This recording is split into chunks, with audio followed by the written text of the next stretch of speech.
Hi guys! Ako po si Jackie. Ngayon magsishare na naman ako ulit sa inyo ng isang topic na maaaring makatulong sa inyo at makakuha kayo ng idea. Disclaimer lang guys, ang topic na isishare ko sa inyo for today's video ay based lang sa aking experience at hindi po ako sponsored ng PGH. Magkano ang penalty ng PGH? At bakit kailangan bawasan ng advance payment? So ito yung i-explain ko sa inyo at base lang ito sa aking experience. So, ito yung nakasulat sa payment instruction.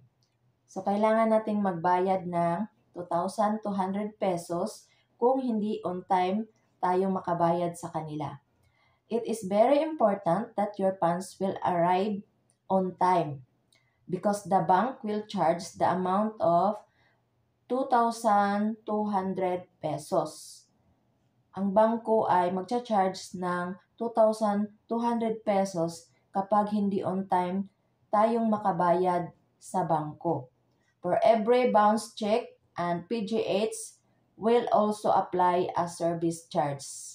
So malinaw yung explanation nila dito, yung sinulat nila dito na kailangan nating magbayad ng on time. Kapag hindi tayo nakabayad on time, kailangan tayong magbayad ng 2,200 pesos para sa penalty. So, ito yung nakalagay sa payment instruction. Ni-remind sa atin na kailangan nating magbayad on time. So, ito yung na-experience ko nung nag-loan ako sa PGH. Marami kasi ang nagtanong. So, ito yung step by step procedure sa paglo-loan ko sa PGH. Unang-una, inquiry. Mag-i-inquire muna kayo sa kanila. Pumunta kayo doon sa pinakamalapit na branch kung saan kayo mas malapit. Kung nasa Manila kayo malapit, may branch sila sa Pedro Hill. Malapit lang sa LRT station. Dating nyo sa LRT station, may McDonald's dyan. Tapos tawid lang kayo sa tapat, may Petron, hilira ng Petron. Nandun yung PGH. So basta ang tandaan nyo is Petron, kung hindi ako nagkamali, basta gasolinahan yon. Tapos sa hiliran niya, may branch sila doon. So, mabilis lang silang hanapin. Malapit lang sila sa LRT station ng Pedro Hill. So, ang susunod, submission.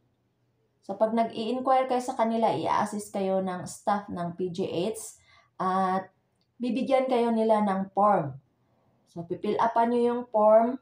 Nakalagay din doon, naka-attach doon sa form, yung list of requirements na kailangan yung i-comply. Like, kontrata, yung OEC, visa, at boarding pass. Tupalo na lang ibigay sa kanila or isend sa kanila. Importante doon is yung kontrata.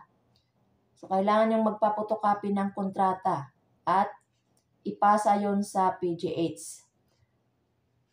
Ang next is submission. Next is credit checking. So, doon pa lang kayo sa staff kapag nag-inquire kayo, tapos binigyan kayo ng form, tapos ipapasa nyo sa kanila. Kahit kulang yon, pwede nyo ipasa sa kanila. Pero kailangan kumpletuhin nyo as soon as possible para ma-process din nila agad. So, next, credit checking. So, sila yung titingin, sila yung mag-check, sila yung mag-a-approve kung magkano yung ibibigay nila sa atin na loan. Kung magkano yung i-approve nila sa atin na ating loan. Susunod, loan approval. So, sila yung mag-a-approve.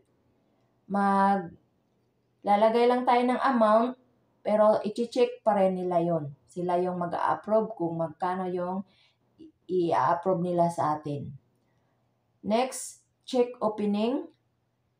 So, gaya ng nasabi ko sa previous ko na video, kailangan magbayad tayo ng mga less bank processing fee, less bank check booklet, less guarantee loan charge, less maintaining balance sa all bank.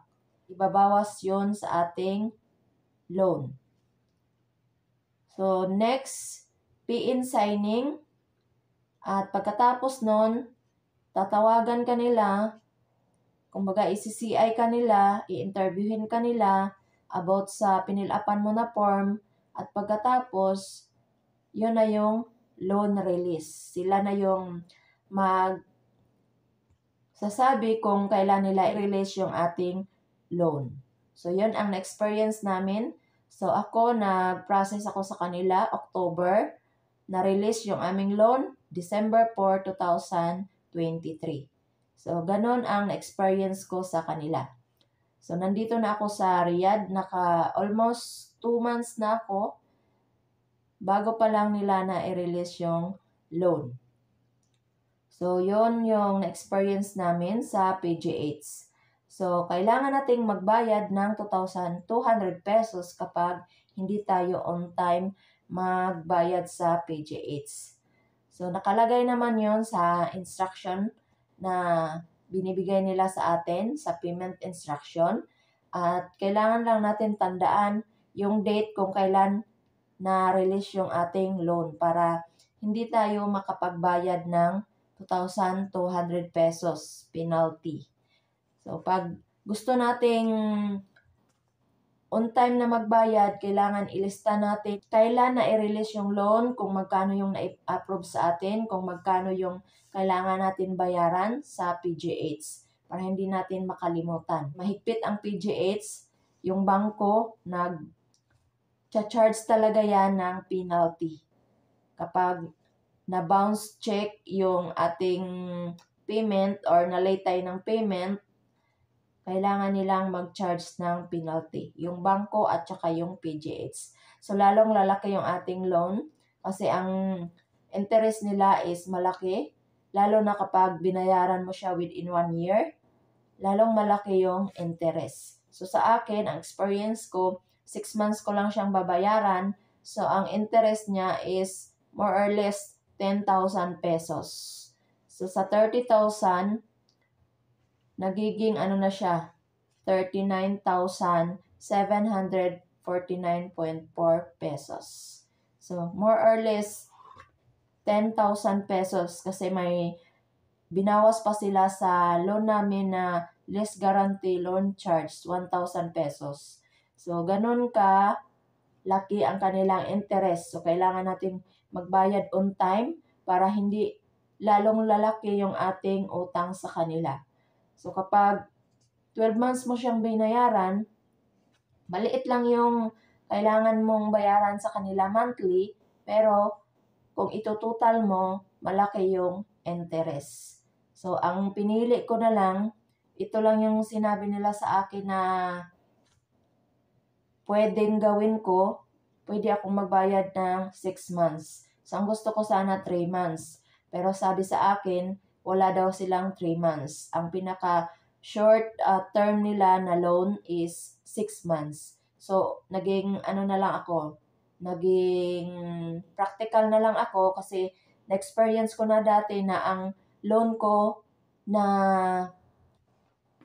na-approve is 40,000 pesos. Tapos binayaran ko siya within 1 year. Maliit lang yung binabayaran ko monthly, pero nung naitotal ko siya, mas malaki yung interest. Ganon sila. Pag matagal mo siyang babayaran, mas malaki yung interest, pero maliit lang yung kailangan mong bayaran na monthly sa kanila. So, sayang din yung pera kasi nga, pinagpagura natin yon, pinagpuyatan natin yon, pinaghirapan natin yon dito sa ibang bansa. Kaya kailangan natin isipin yung ating loan na on time natin siyang mabayaran at kung pwede, 6 months lang natin siyang bayaran para hindi gaanong masakit sa bulsa. So, yun yung na-experience ko sa aking paglo-loan sa PGH.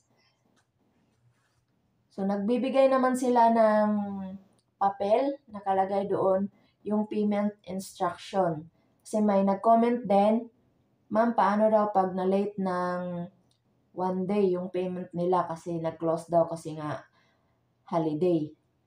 So, may binibigay na sila na payment instruction, nakalagay doon lahat ng impormasyon. Pwede kang magbayad sa bangko, pwede kang magbayad GCash, at may tao sila na mag-a-assist. I-PPM nyo sila kung ano ang dapat yung gawin kapag hindi kayo nakabayad on time. May ibibigay sila na staff, FB account ng staff na imi-message mo lang kapag may kailangan kang itanong or may kailangan kang malaman, imi-message mo lang. Nagre-reply naman sila. So, yun lang kabayan. Kailangan mo lang silang i-update or itanong kung ano yung dapat mong gawin kasi na-late ka ng payment one day. So, pwede namang magbayad online. May nilalagay naman sila sa payment instruction na bank account nila. Yung account number sa RCBC tsaka sa All Bank. So, pwede kang magbayad GCash bank transfer. Kung sarado sila dahil holiday, pwede kang magbayad sa GCash bank transfer. So, yun yung kailangan nating tandaan. Kasi may tayo sa kanila, may commitment or may responsibilidad tayo sa kanila na kailangan nating magbayad on time. So, ito yung mga impormasyon na na-experience namin, sinishare ko lang sa inyo para sa mga kababayan ko na gustong mag-loan sa PGH. So, ito yung mga kailangan nating tandaan.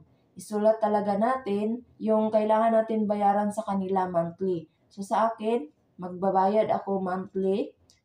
Start ng February, kailangan ko nang magbayad sa kanila before February 4. Kasi December 4 namin na-receive yung aming loan. So, dapat magbabayad kami ng February 4. Before February 4, kailangan makabayad na kami ng 6,624.90 pesos. Kasi nga, nabawasan nila ng 6,624.90 sa month of January. So, yun na naman ang i-explain ko sa inyo kung bakit kailangan nilang bawasan ng advance payment. So, ang narinig ko sa staff ng PGH, nung nandun ako, nung nagpa-process ako ng mga requirements sa kanila, ang sinabi ng staff, kailangan nilang magbawas ng advance payment sa atin para sa susunod na magbabayad tayo, wala na tayong dahilan na malate tayo sa pagbabayad or hindi tayo makapagbayad. Kasi for example, na-release yung loan ko December 4. So, binawasan nila ng first payment. January 4, hindi na ako magbabayad. So, ang sasahurin ko sa buwan ng January, ibabayad ko siya sa buwan ng February. Kasi January, ikinultas na nila yung first payment. So, paid na ako sa January. Tapos, January, pagkasahod ko, magbibigay na ako sa kanila ng bayad February. So, yung sasahurin ko January, maglalaan na ako sa kanila ng pambayad sa buwan ng February. Yun yung explanation ng staff ng PGH. Para wala daw tayong dahilan na hindi tayo makapagbayad or late tayo makapagbayad dahil wala pa tayong sahod. So, ang ginawa nila, binawasan nila ng isang buwan na advance payment. So, wala na tayong dahilan na hindi tayo makapagbayad on time sa kanila. Kasi, tulad nito sa akin, December 4, release ng loan namin. So, January, binawasan na nila ng 6,624.90 pesos yung first payment ko. So, paid na ako. So, may sasahurin ako sa buwan ng January. So, tatabi na ako ng pambayad sa kanila sa buwan ng February. So, ganun yung explanation ng staff ng PGH. Siguro kasi maraming mga nalilate payment, maraming nagsasabi na wala pa silang sahod. Minsan ang mga amo late magbigay ng sahod. So, in advance ng PGH yung payment. So, wala na tayong dahilan. Kahit maliliit pa yung pagbibigay ng employer ng sahod sa atin, mga kasangbahay, makapagbayad pa rin tayo kasi may in-advance sila na payment, yung PGH, nag-advance ng payment. Or kinaltas na nila yung ating advance payment. So, yun yung explanation ng staff ng PGH. So, yun din yung isi-share ko sa inyo. Kung ano lang yung mga na-experience ko, mga nalalaman ko sa aking paglulon sa PGH, yun lang din yung isi-share ko sa inyo para madadagdagan yung kaalaman natin about sa PGH. So, sana nakatulong ako sa inyo, kabayan. So, kung nagustuhan nyo ang mga ganitong topic, pakipress ang like at mag-comment lang kayo sa baba kung ano pa yung mga tanong nyo about this topic. At pakishare nyo na rin para makatulong ako sa iba. At pakisubscribe sa aking munting channel at pakipindot na rin ang notification bell. Ma-update ka sa mga video na i-upload ko. So ako ay isang kasambahay dito sa Riyadh, Saudi Arabia. Nag-share ako ng mga topic about sa aking experience, aking pagtatrabaho dito sa ibang bansa, sa aking paglulong sa PGH, sa aking pag-i-invest sa Pag-ibig MP2, sa lahat ng mga na-experience ko, sinishare ko sa inyo guys para makatulong na rin ako sa inyo at makakuha kayo ng idea sa mga experience ko, sa mga isinishare ko sa inyo. So, pagpasensyahan nyo na kasi minsan paulit-ulit talaga ang mga nasasabi ko sa inyo dahil nami-mental block ako pag nakaharap ako sa camera. So, pagpasensyahan nyo na guys, sana maintindihan nyo at na-explain ko ng maayos yung topic na sinishare ko sa inyo sa video na ito. So, yun lang guys yung isi-share ko sa inyo sa video na ito. Sana nakakuha kayo ng idea. So, kung may tanong kayo, mag-comment lang kayo sa baba. So, shout out sa nag-comment sa previous ko na video. Maraming salamat sa pag-comment mo. So, ilalagay ko na lang sa screen. At yung sagot ko sa tanong mo is mas maganda na makipag-communicate ka sa staff ng PGH. Kasi sila yung mas nakakaalam kung ano yung dapat mong gawin kasi na-late ka ng iyong payment, 1 day kang na-late sa iyong payment kasi nag-close sila kasi holiday. So, kailangan mong i-chat or i-message ang staff ng PGH. So, siguro may binigay sila na staff na mag-a-assist sa'yo. Kung sino yung staff na ibinigay nila na mag-a-assist sa'yo, nagbibigay kasi sila ng FB account. So, yun yung imi-message mo para mas masagot nila ng mas maayos at malaman mo kung ano yung dapat mong gawin. So, ako kasi, ang na-experience ko sa kanila is on time talaga kaming nagbabayad. Hindi kami naka-experience ng na-late kami 1 day dahil nag-close. Hindi kami naka-experience ng ganyan. So, hindi ko alam kung ano yung dapat gawin. Pero, ang nailagay nila sa kanilang payment instruction na kapag na-late tayo ng payment sa kanila is magcha-charge yung bangko ng 2,200 pesos. So, yun yung nakasulat yun sa payment instruction na ibibigay nila sa atin. So, sa akin, mayroon silang ibinigay nila doon sa commaker ko kasi yun ang nag-receive ng aming pera na nilo namin sa PGH. So, nakalagay doon is kailangan nating magbayad ng 2,200 pesos kapag na-late tayo ng payment sa PGH. So, yun ang maliwanag na explanation ng PGH. At hindi lang ang bangko ang magcha-charge, kundi pati na rin ang PGH. So, wag mong hayaan kabayan na makapagbayad ka or magbabayad ka ng 2,200 pesos. As soon as possible, kailangan mo nang makipag-communicate, kailangan mo nang i-chat ang staff ng PGH para mabayaran mo agad-agad yung loan mo. Kasi lalong lalaki yan. Malaki na nga yung interest nila, tapos hindi pa tayo magbabayad on time, so lalong lalaki yung ating utang sa PGH. So, take note na may pinirmahan tayo sa kanila, may mga requirements tayo sa kanila na ipinasa. So, kapag hindi tayo nakabayad sa kanila ng ating utang, so syempre, magpapile sila ng case sa atin. So, wag nating hayaan na mangyari yon. Kailangan nating isettle yung ating responsibilidad sa PGH. So, hindi naman tayo pinilit ng PGH na mag-loan sa kanila. So, tayo lang ang nagkukusa, tayo ang nagpapasa ng requirements, tayo ang pumunta sa opisina nila para makapag-file ng loan. So, kung na-approve tayo, nireleasean tayo ng loan, so kailangan din nating bayaran on time. So, yun lang kabayan yung explanation ko sa tanong mo, sa comment mo, sa previous ko na video. Maraming salamat sa inyong suporta. Sana nakatulong ako sa inyo. At maraming salamat sa panonood. At God bless sa ating lahat.